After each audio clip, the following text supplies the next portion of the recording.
Jusqu'ici, l'industrie n'a contribué que de manière modeste à la croissance africaine. Alors qu'une valorisation de ces ressources, leur bonne gouvernance et leur redistribution équitable suffiraient à éloigner le spectre du chômage pour les jeunes et celui de la précarité pour nos populations. C'est conscient de cet enjeu que la transformation structurelle de l'économie est au cœur du plan Sénégal émergent.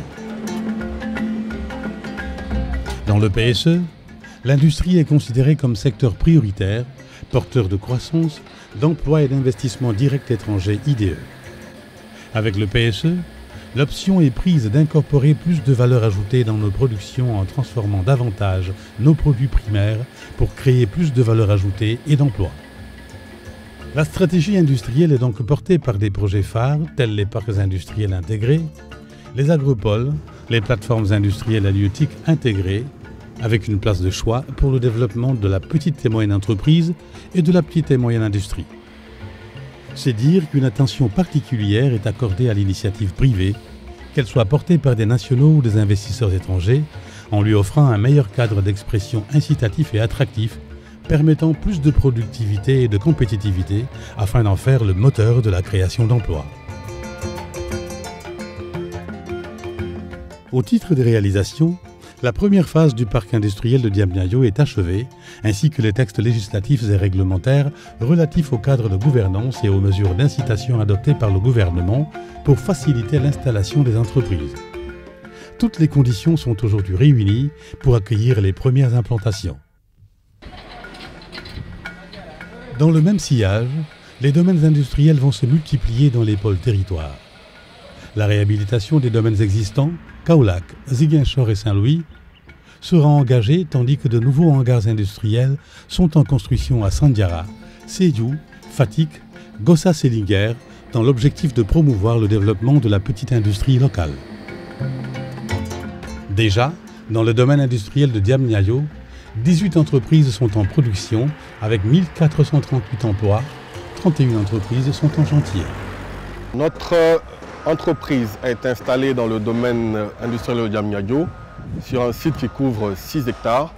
Donc l'acquisition nous a été facilitée par le ministère de l'Industrie pour développer nos activités de fabrication de poteaux en béton armés pour le transport de l'électricité et aussi d'autres activités dans le domaine de l'énergie.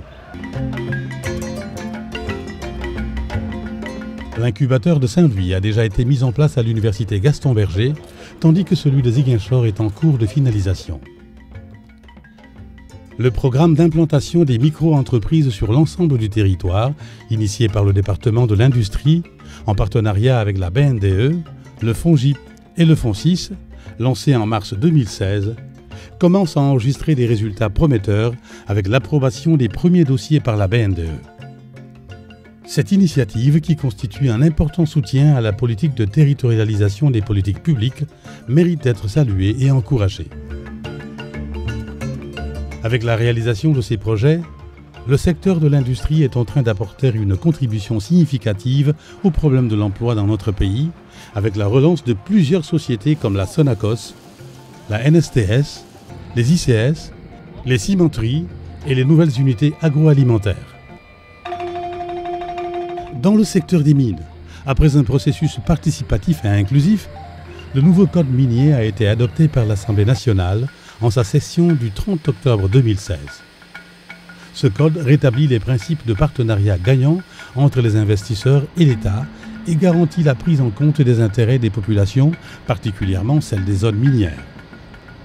Au titre des activités minières, d'importants projets ont été engagés dans des domaines comme le phosphate et le zircon.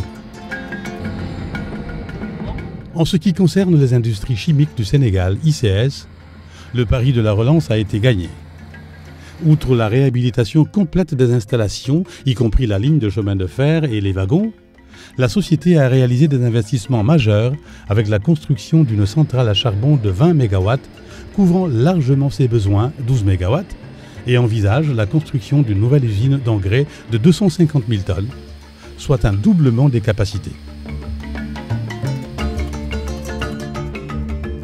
Le résultat d'exercice, bénéficiaire en 2015, enregistrera une nette amélioration en 2016.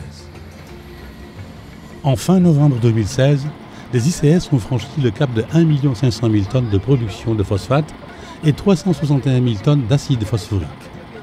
À ce rythme, l'année 2017 devrait consacrer le retour à la pleine capacité de 1 800 000 tonnes de phosphate et de 600 000 tonnes d'acide phosphorique. Avec les perspectives de mise en exploitation, à partir de 2017, d'autres projets de phosphate et d'acide phosphorique, l'objectif fixé par le PSE de faire figurer le Sénégal dans le top 3 des producteurs de phosphate en Afrique apparaît largement à portée de main. Les industries chimiques du Sénégal aujourd'hui sont dans une configuration totalement différente de ce qu'elles étaient il y a quelques années et aspirent à devenir une société de classe mondiale. Les industries chimiques du Sénégal doivent se mesurer avec les sociétés qui ont les standards de qualité et de gestion les plus élevés de par le monde, notamment en termes de compétitivité, en termes d'efficacité, en termes de qualité. Pour ce qui concerne le zircon, la société Grande Côte Opération GCO, qui est entrée en phase de production depuis la fin du premier semestre 2014, a atteint les 45 000 tonnes en 2015 pour passer à 57 000 tonnes en 2016. Les réserves probables en minerais sont de 3,4 millions de tonnes de sable, avec une teneur moyenne en minéraux lourds de 16%, soit 544 000 tonnes.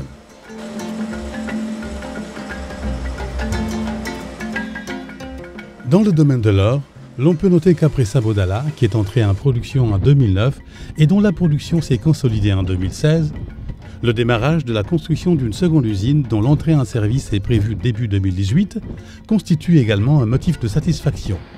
En effet, au sud du gisement de Sabodala, un autre gisement a été découvert avec un important potentiel aurifère de 3 millions d'onces dans la zone de Massawa.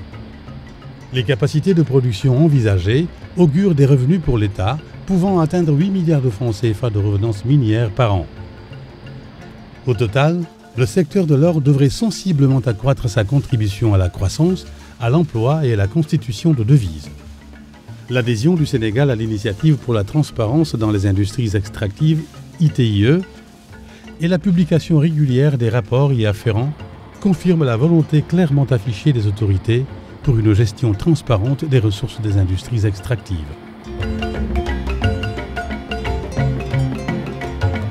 Le partenariat avec l'ONUDI, dans le cadre de la nouvelle approche dite de développement industriel inclusif et durable DIID, confirme l'option du Sénégal d'entretenir un tissu industriel compétitif sur le plan international, respectueux de l'environnement et propre à améliorer significativement le niveau de vie des populations.